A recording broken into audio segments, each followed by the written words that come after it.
자, 안녕하세요. 안녕하세요. 네, 지역사회 간호 담당하고 있는 김희영입니다.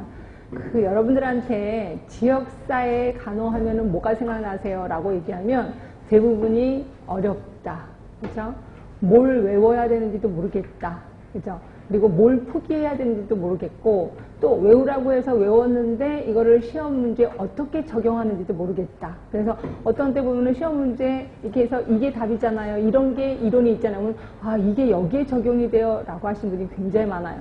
이러다 보니까 대부분 사람들은 지역사회는 철학이다. 이렇게 얘기하고, 아니야. 어떤 사람은 신학이다. 이렇게도 주장을 하고 있습니다.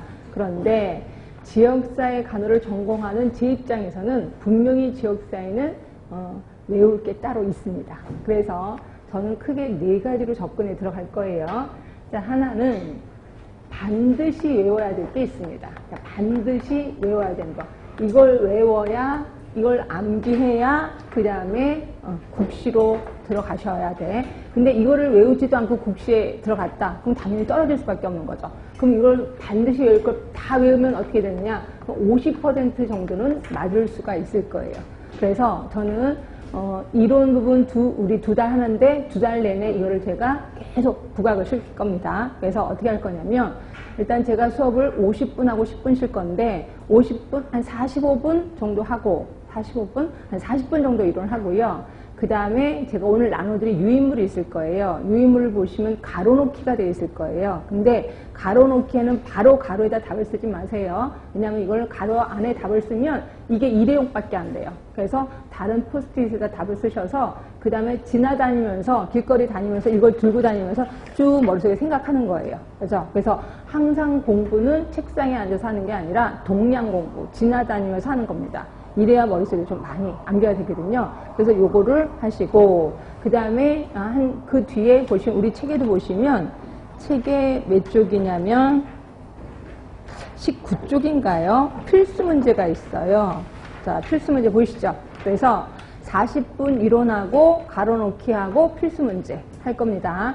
그리고 쉬시고 그 다음에 다시 또 그런 식으로 할 겁니다. 그래서 제가 왜 이런 얘기를 하냐면, 어떤 친구들은 필수 문제 정답을 공개해라, 뭐 그걸 아예 다 그냥 일일이 다 불러달라, 이런 사람들이 많은데, 그러니까 이런 수업은 듣지도 않은 채로, 그래서 그런 거를 방지하기 위해서 제가 항상 첫 번째 시간 끝날 때쯤에서 이 필수 문제를 하니까, 그래서 혹시라도 이론이 필요 없으신 분은 뒤쪽만 좀 보시면 될 것 같아요. 그런 식으로 해서 제가 반드시 외워야 될 거는 이렇게 해서 반복하겠습니다. 그리고 다음 주에 오시면, 여러분들이 이거 이제 완벽하게 외우셨을 거야. 그래서 다음 주에 오시면 또 쪽지 시험이 기다리고 있을 겁니다. 이런 식으로 해서 반드시 외워야 될 거는 3번 반복하겠습니다. 그러니까 3번 반복하는 과정에서 이게 이제 그 상식처럼 외울 수 있게끔 그렇게 접근해 들어가겠습니다. 자, 그러면 이제 2번째는 그러니까 암기해야 되기는 암기해야 되는데 그 양이 너무 방대한 게 있습니다. 방대한 양. 그래서 제가 봐도 이거 못 외우겠는데 라고 하는 것들이 좀 있습니다. 이런 것들은 솔직히 제가 외우라는 말을 참아 못하겠습니다. 제 양심상. 그래서 이런 것들은 외우시진 않으시되 그럼 그냥 포기할까요? 그건 아니고요. 이거는 눈도장이라도 좀 찍어두세요. 눈도장.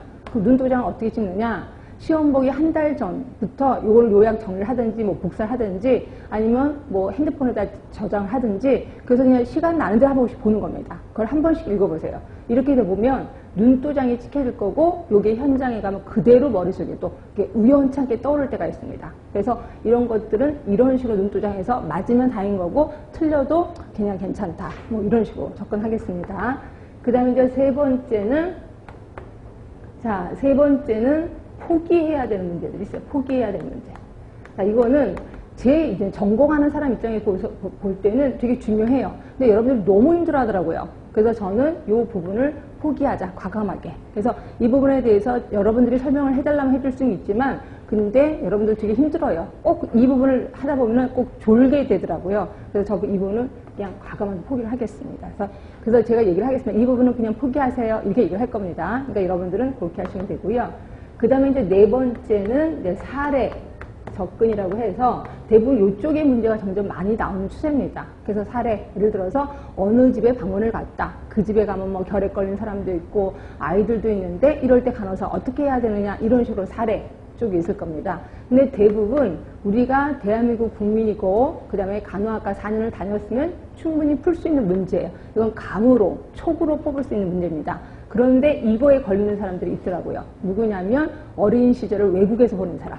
그렇죠? 그래서 외국에서 보내고 한국에 대학을 온 거야. 그러다 보면 이게 사고방식이 좀 달라지더라고요. 이러다 보면 이 문제를 거의 접근을 못 하더라고요. 그래서 근데 저의 약점은 이거에 대한 설명 능력도 없어요. 그냥 제가 이거 몰라요? 이게 되면 그쪽도 모르는데요. 그럼 제가 설명할 길이 없다는 거죠. 그런데 대부분의 사람은 다 맞을 겁니다. 그래서 이것도 사례 연구 같은 경우는 이제 문제를 통해서 들어가도록 하겠습니다. 그래서 이게 크게 4가지로 접근합니다. 특히 우리 이론 부분에서는 요걸 좀 키포인트로 좀 외워두자라고 보시면 될 것 같고요. 자, 그 다음에 그럼 도대체 우리 지역사회 간호학은 어떤 영역들이 있는데 이제 영역에 대해서 좀 해봤습니다. 자, 보시면 맨 처음에는 국내외 보건정책이라고 해서요. 여기에 이제 우리 지역사회 정의, 여러분이 되게 까탈스러워하는 역사, 그다음에 보건의료 체계, 그러니까 간호행정 부분이 들어가 있는데 이게 보통 5문제가 나옵니다. 근데 5문제 다 하기는 정말 힘들어 하시더라고요. 그래서 저는 과감하게 여기서는 3문제만 맞자라고 얘기하는 중입니다. 자, 그럼 이제 역학. 여러분들이 역학이 엄청 어렵다고 하는데 솔직히 역학은 산수입니다. 산수. 계산하는 거예요. 그래서 계산하는 걸 가르쳐드리면 이게 굉장히 머릿속에 오래 남습니다. 오히려 더 좋아하는 게 역학이에요. 그래서 역학에서는 3문제가 나오고 당연히 3문제는 맞아주셔야 됩니다. 그래야 제가 자존심이 좀 그러니까 이게 3문제 중에서 뭐 2문제 맞았다. 그럼 저는 자존심 엄청 상합니다. 저는 역학에 대해서는 좀 목을 걸고 있으니까 그렇게 알고 계시면 되고요. 그런데 이제 간호사정은 2문제 정도가 나오는데 뭐 간호사정은 여러분 엄청 많이 알잖아요. 그래서 지역사회뿐이 아니라 뭐 성인 간호